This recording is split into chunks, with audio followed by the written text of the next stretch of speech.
slow and steady wins the race. When I was younger, I always felt like I was in a hurry. I still do sometimes, but for the most part, I've figured out how to be present and chill in the moment. But this was not the case when I was a teenager.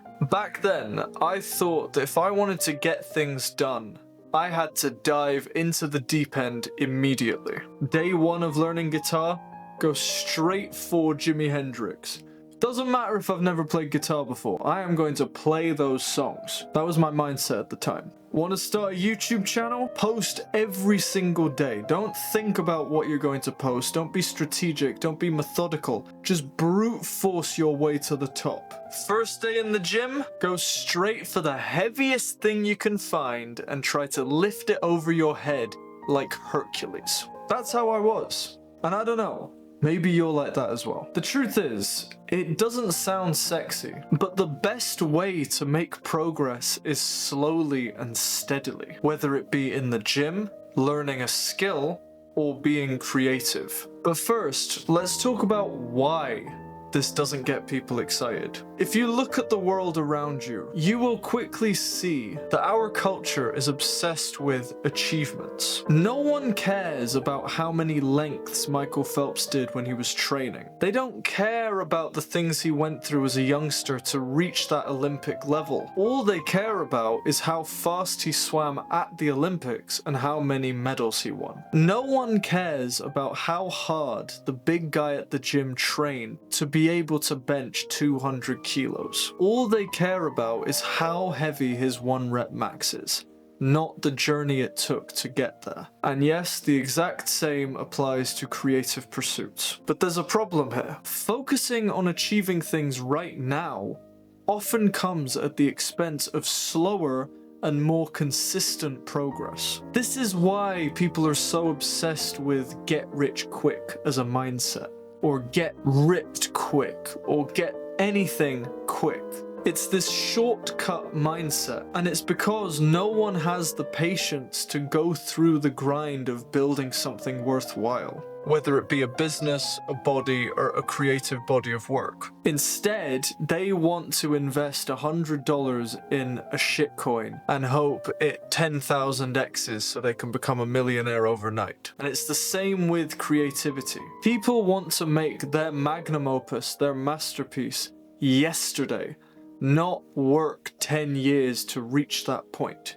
They want the Abbey Road without all of the albums that came before it. But this just isn't realistic. Let's look at the Beatles just to illustrate this point. In my opinion, the Beatles are the best band to ever live. But if you have your own preferences, that's totally fine. What you can't deny is, for a time, they were the biggest band in the world. But with that said, I don't think their early work was anything to scream about. Unless you were a teenage girl suffering from the chronic condition of Beatlemania, you wouldn't be that impressed either. But the thing is, without their early works, they wouldn't have created their masterpieces. And look, I'm sure if they could, I'm sure they would have happily skipped the queue and just gone straight to Abbey Road. Skip over all the other records. Please Please Me, With the Beatles, Beatles for Sale, just like, we don't need any of that stuff. Let's just go to the good stuff. I'm sure if they could press a button and do that, they would.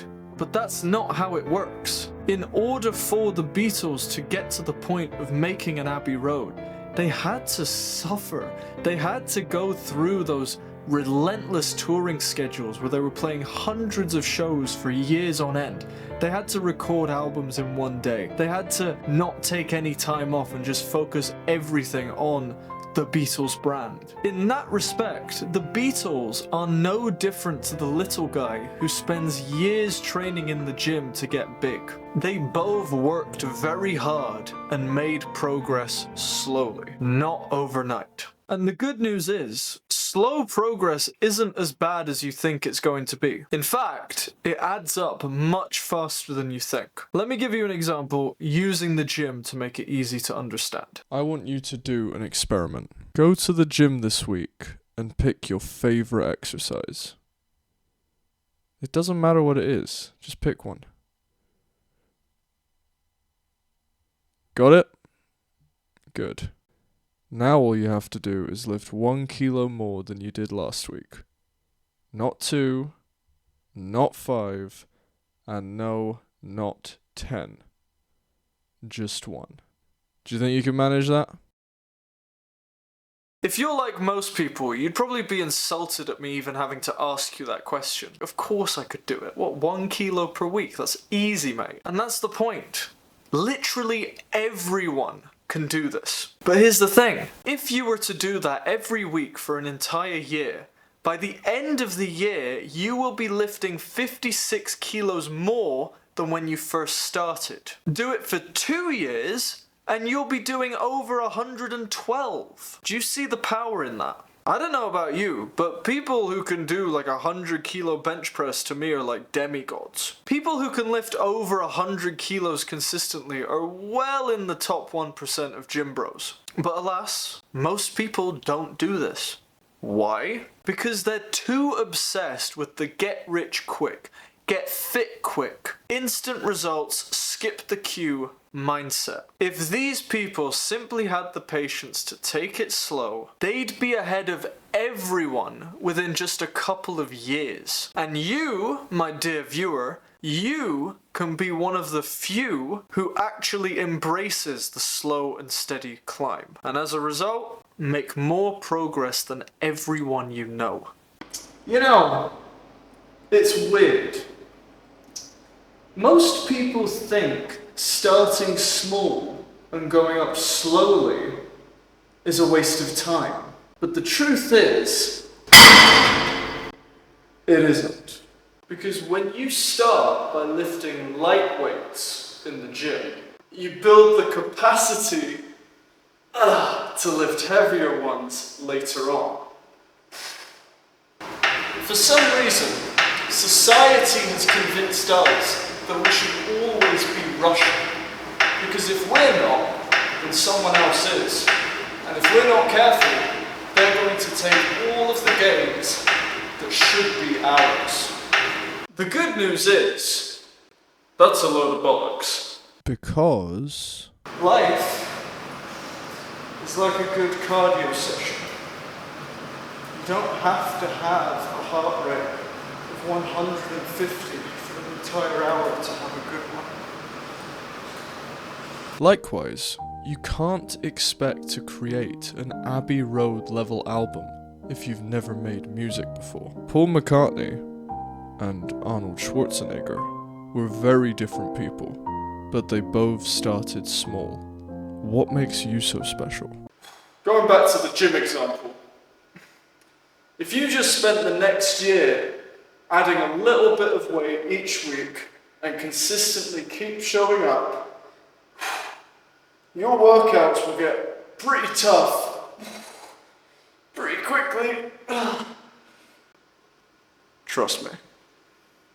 Apply the same principle to your creative pursuits, and you'll be soaring like an eagle on steroids. Humans are masters of adapting. I talk a lot about this in the repeated bout effect. If you haven't seen that video, first link in the description, go check it out. Humans are so adaptable. You can throw them in a cage, a literal cage, and they will adapt to that environment. Much like your body can adapt to the stress you put on it in the gym, your mind can do the same with the things you create. But there's a catch. If you try to push yourself too much too soon, you will adapt badly, meaning you'll burn out. And this is what happens to many people who go too hard too quickly. They go from working way beyond their limits to not being able to work at all. And that is not where you want to be. The fix to this, again, so simple, is just to take things slowly. Whether it be in the gym,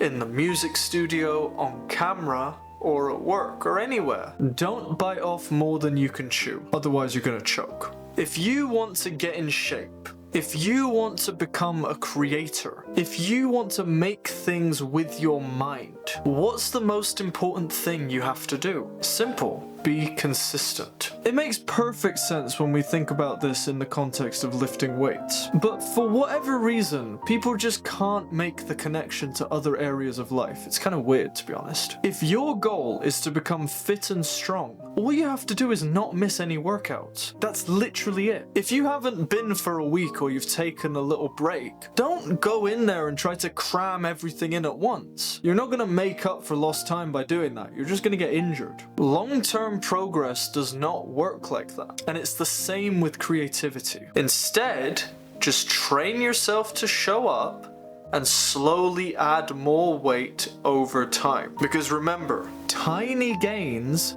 are the key to making massive progress. If you want to break your back trying to lift something too heavy just to impress some strangers on Instagram, go ahead, you can do that, you can be a fool. But if you're in this game for the long haul and you're in it for genuine personal development, just forget about the 1-rep maxes. They're not worth it. They don't even build any muscle. They're pointless. Forget about becoming an overnight success. Forget about investing in a shitcoin that goes to 10 million. Forget trying to write your masterpiece at the first time of asking. Just start and never stop. That's the easiest way to win. With that said, I'm going to end it here. Click the first link in the description if you want to watch the repeated bout effect video. I've got links to loads of other stuff down there as well that I think you'll find useful. And I will see you in the next video. Bye bye.